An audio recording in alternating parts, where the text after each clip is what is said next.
கந்தர் அலங்காரம்.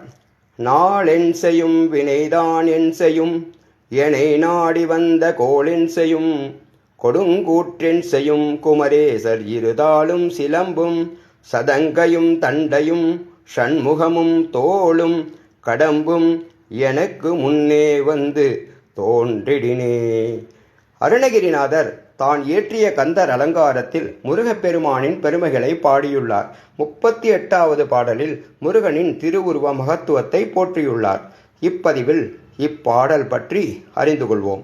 குமரக்கடவுளின் இரு திருவடிகள், சிலம்புகள், சதங்கைகள், தண்டை கொலுசுகள், 6 திருமுகங்கள், 12 தோள்கள் மற்றும் கடப்ப மலர் மாலையின் மகத்துவம் பற்றி சொல்லப்பட்டுள்ளது. இவ்வாறான முருகக்கடவுள் அடியேன் முன் வந்து தோன்றும் போது நாட்களும் வினைகளும் தன்னை தேடி வந்த கோள்களும் மரணத்தின் தூதுவனும் அடியேனை ஒன்றும் செய்ய முடியாது என்று பாடியுள்ளார். எனவே நாமும் ஷண்முக பெருமானை பக்தியுடன் வணங்கி அருள் பெறுவோம்.